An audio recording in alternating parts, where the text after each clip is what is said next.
लोक बकलावा खाले दुबईला जाते, आम्ही KFC खाले नागपूरला येतो। तर हॅलो मित्रांनो, आज आम्हाला जायचं होतं KFC चं चिकन खासाठी नागपूरले। तर चलो फटाक से रेडी। इकडे माझी फ्रेंड बी येऊन होती, थे बी लागली मस्त तयारी करायला। आम्ही निघलो उन्हात अनात बाप्पा, मस्त सून लागून राहिलो होतं चट चट।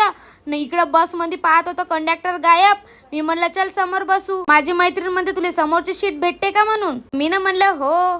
आज आम्ही निघालो होतो एक हॉटेलचं प्रमोशन करायसाठी। तर माझ्यासोबत होती माझी मैत्रीण, इले मस्त लागत होती गरमी, इले लागत आहे की मोबाईल लागत आहे काही समजत नाही, मस्त एसी देत होती या मोबाईलले। हॉट आहो म्हणे मी म्हणलं काले खोटं बोलतेस, आपण DNR मध्ये आम्हाला मस्त पाण्याच्या बाटला बी देऊन राहिल्या होत्या का। ते तर उतरलो आम्ही, वरोर आले उतरून मस्त चिप्स चाप्स घेत होतो खासाठी, कारण की भूक भक्कम लागली होती। सकाळी घरून नाश्ताच करून निघालो होतो आम्ही। पोलीसवाला कायले येत आहे, पण माझी मैत्रीण मस्त अंदर बसून वरून व्हिडिओ काढून राहिली होती माझा। मला DNR मध्ये मस्त उलटी व्हायला लागली होती, म्हणून आम्ही समोर येऊन बसून गेलो। निसर्गाचा हवा खाऊन राहिलो आम्ही मस्त।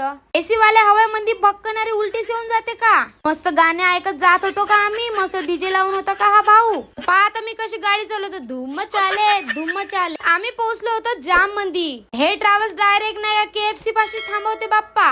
इथं आलो होतो आम्ही हॉटेलचं प्रमोशन करायसाठी। इथं सांगायला लागलो होतो मी लोकेशन। मस्त नवीन हॉटेल खुलले आहे का बाप्पा, एक नंबर। आरशे दिसल्या बरोबर आपलं शूट करायला लागलो का, इकडं स्नॅप मॅप काढायला लागलो मस्त दनादन। हॉटेलचं शूट नंतर करू म्हणलं, पहिलं सेल्फ्या काढून घेतो म्हणलं पटापट, म्हणून लागलं काढाले। तर आज आलो होतो द रूट रॉयल हॉटेल मध्ये। तर चला तुम्हाला दाखवतो, एकदम लक्झरी हॉटेल आहे यार। खरंच तुम्ही आले तर नक्की विजिट करा जो एक वेळा। ने इच्छा रूम पण इतके सही होत्या ना, तुम्ही तिथं बसल्या बसली काही पण ऑर्डर करू शकता। ते बी जाग्यावर येते सर्व गोष्टी। तर कसा वाटलं तुम्हाला हॉटेल, कमेंट मध्ये सांगा।